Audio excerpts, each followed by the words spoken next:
A scrape of mine had run every night for 14 months. Same site, same 900 or so URLs, same cron entry, no maintenance in about a year. On a Tuesday morning, the row count came back 0. I opened the site in a browser and it looked exactly the way it had looked the day before. Same layout, same fonts, same product cards.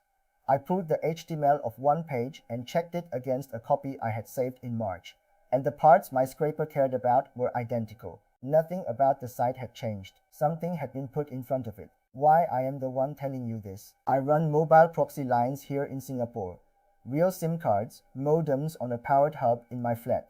About $10 a month per line in carrier data and another $1.50 in modem depreciation. So people bring me this failure with a theory already attached. The theory is nearly always that the addresses went bad and the fix is to buy more of them. I also put an edge layer in front of my own sites because I got tired of paying for bandwidth. So I have sat on the other side of that console and seen what it shows an operator about the traffic arriving at their door. It shows a ranked table of who is asking for the most, with a score next to each one and a set of switches underneath.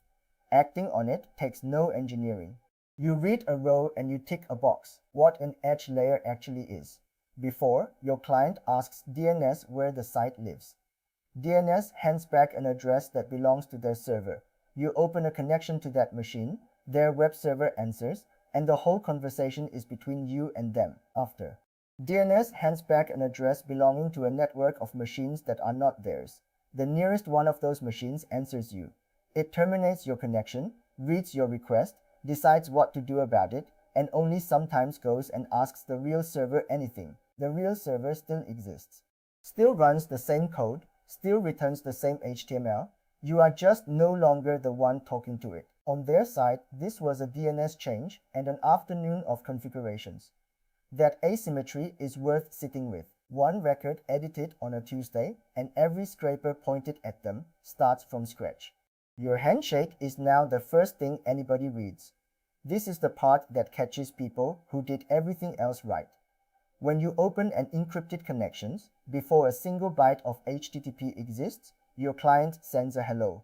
It lists which protocol versions it speaks, which ciphers it supports, and in what order, which extensions it wants, and in what order, which curves it prefers, which protocols it would like to negotiate. All of that is a set with a shape. Chrome has a shape. Firefox has a different one. A scripting library has one that looks like nothing any browser has ever sent, and it is stable enough to recognize on site. Their original web server never looked at any of it.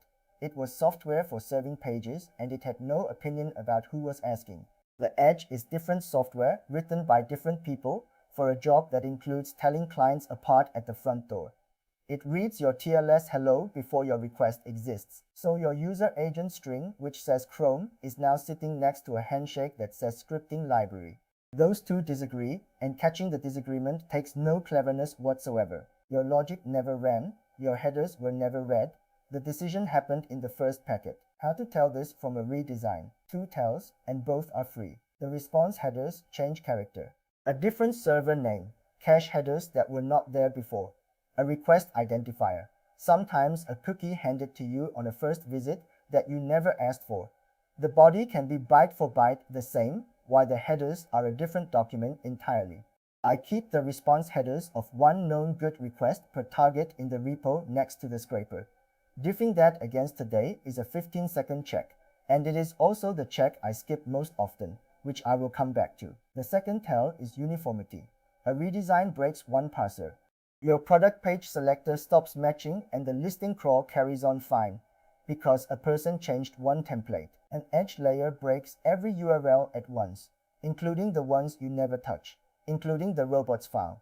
If your failure rate went from 2% to 100% between two nightly runs across URLs that share no template, nobody redesigned anything, and the failure follows the address instead of the page. That same URL in your own browser at home is fine. Why you found out late? There is a shape of failure here that keeps monitoring green. A challenge comes back carrying an ordinary status code with a challenge page in the body, so your success check passes on every request while the rows go to 0. I have written the monitoring version of that argument elsewhere and will not do it again here. What matters today is that when an edge layer shows up, the failure arrives wearing a shape your existing checks were never built to catch. The same request from two addresses now genuinely differs. These networks are spread out geographically on purpose. That is the entire point of them. Your request lands on whichever machine is nearest to wherever you came from. So a request from a Singapore line and the identical request from a line in another country reach two different machines holding two different cache states and sometimes running two different rule sets, because rules can be applied per region. The cache states are the quiet one. A page you pulled an hour ago through one exit can be older than the one you pull now through another, and it reads exactly like the site editing itself under you. That wrecks debugging in a particular way. You change one thing in your client, retest from whichever exit happened to be free, get a different result, and hand the credit to your change. So pin the exit while you debug. One address, one variable at a time. And when you compare a failing response against a stored good one, check that both came from the same address, or the comparison is telling you nothing. The one thing that got better, caching, and it is a real upside. The edge keeps a copy of the page. While that copy is fresh, you are served from the edge machine and the origin server is never contacted. It does not know you were there. So the rules that exist to keep load of the origin have less reason to fire on a cached path. In my experience, cached pages are the most permissive thing on the whole property. And you can see which one you got. The response usually says whether it was a hit or a miss and how old the copy is. In the same headers you should be logging by now. I have had a job get faster after a target added an edge layer. Median response on the list pages went from somewhere around 900 milliseconds to about 120. The search endpoint, which nobody can cache, is where all the trouble lived. So split the job by whether a page can be cached. Pages that come out of the cache are cheap for the target, and you can take them faster than before. The endpoints that reach through to the origin are the traffic that cost them money, and that is exactly the traffic their new rules are watching. Slow those right down. What to actually do? First, look at what you are being served. Save one complete response from the failing run, headers, and body, and read it in a text editor. Your parser is the thing that stopped seeing, so stop asking it. 10 minutes. Most people skip that and spend days. Second, the handshake, and here is the honest part. Matching a real client's handshake is the substantive fix, and it is a lot harder than changing a user agent. It is not a header. You cannot do it from a string. Terminology two roots are honest work. Drive a real browser so the handshake belongs to a browser because a browser produced it, or use an HTTP client whose encryption layer was built to present a browser's hello instead of its own. I am not going to name a vendor or walk you through defeating any particular one's checks. The mechanism is the useful part, and the mechanism is the same everywhere. Third, use what just got cheap. Sitemaps, feeds, anything cacheable. A fair amount of what people drive a browser to collect is sitting in a file the site publishes on purpose. Fourth, ask. An edge layer appearing is a decent sign somebody just looked at a bandwidth bill. An email saying, here is what I pull and how often, can I have an endpoint, lands better than it used to. The answer nobody wants. Sometimes the correct answer is that the cost went up and you accept that. A job running 4 workers out of a scripting library may now need a real browser per worker. That is a few hundred megabytes of memory each, CPU that used to be free, and a run that took 8 minutes, taking closer to an hour. Price that against the data honestly.